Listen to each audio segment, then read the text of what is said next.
Hi, Coach. A couple of weeks worth of competition in during the outdoor season was kind of the plan going into Western Kentucky and going forward.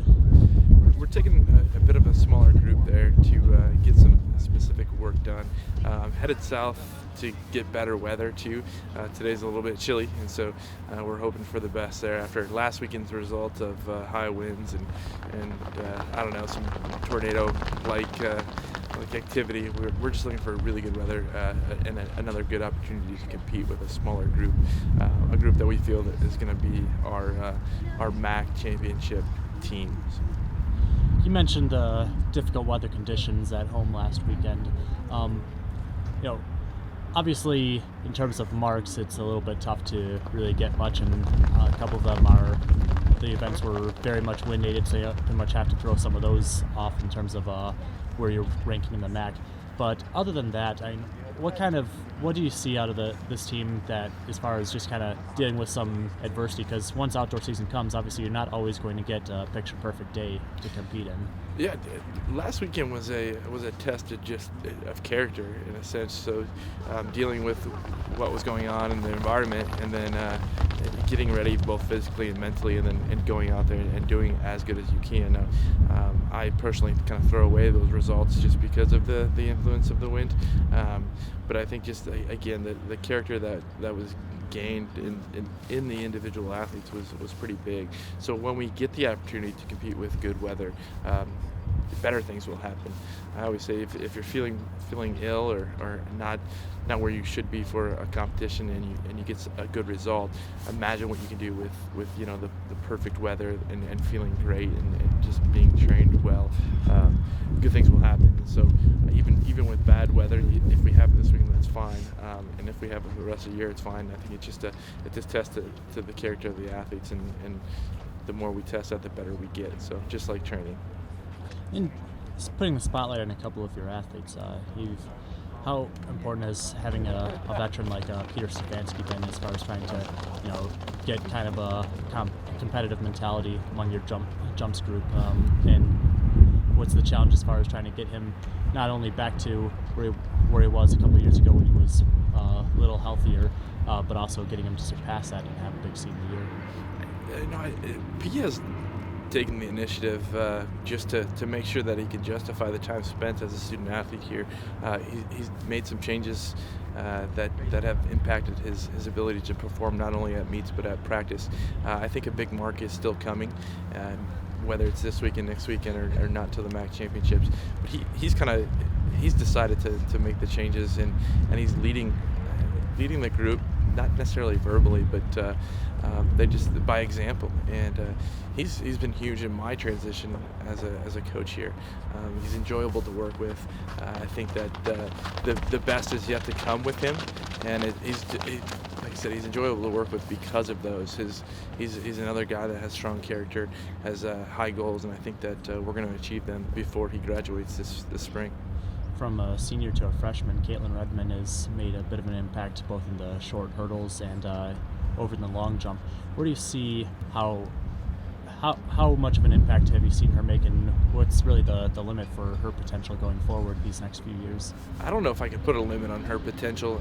She's another athlete that's enjoyable to work with, but I've said that she's kind of like a ticking time bomb. I just don't know when it's going to go off yet, because she's so young, both in terms of maturity athletically and just as personal growth goes, that she can kind of progress every meet from here on out to she graduates in 3 years. And so she's somebody that has a lot of talent, and she's going to go a long way here. We're definitely training her to be on top of her game in 3 years. So whatever she does this year is going to be kind of the starting point of where we're going to end up in 3 years. But it's exciting to work with her and to see where she may go. Hi, Caitlin. Outdoor season is pretty young, but your first season competing as a Red Hawk, how do you feel you've progressed as an athlete so far?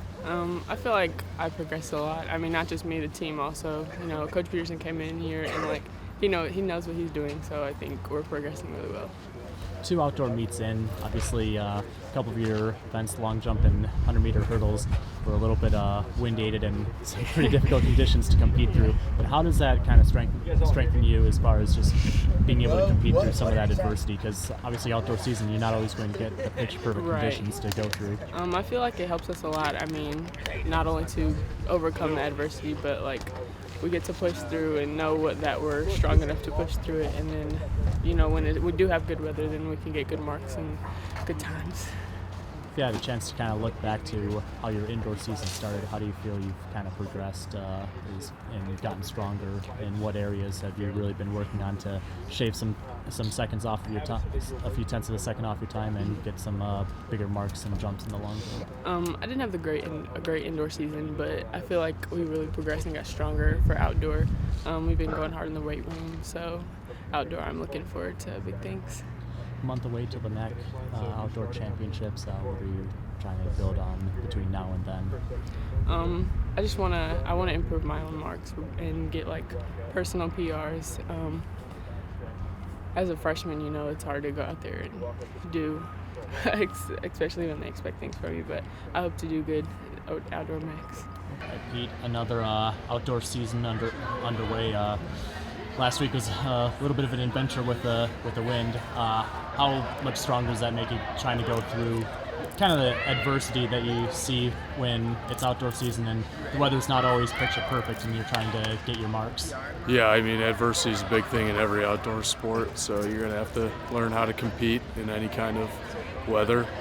So I think it was a good experience for all of our team, not only me. A couple of years ago, you make it over to NCAA prelims, just a bit short last year. What have you been working on to try to make sure you get that mark to get into postseason play again? Yeah, last year I was suffering from ankle injury, and this year I've just been working on getting my strength back up and refocusing my energy in practice every day. Obviously, we have a brand new coaching staff, and they're going.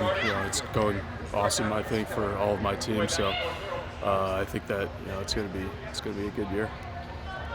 With the month ahead, obviously, kind of have to almost throw out the tough weather conditions of last week. What are some of the things that you're trying to do to make sure you get up to that established mark that you've set and maybe surpassing by a couple of inches on your jumps? Yeah, I know. Every week we just come focused to practice, and that's how we get our work done. And our coaches have set plans for us, and we try and follow those. And we all just are buying into the new program, and if we all do that successfully, then we'll all be increasing our marks. Thank you.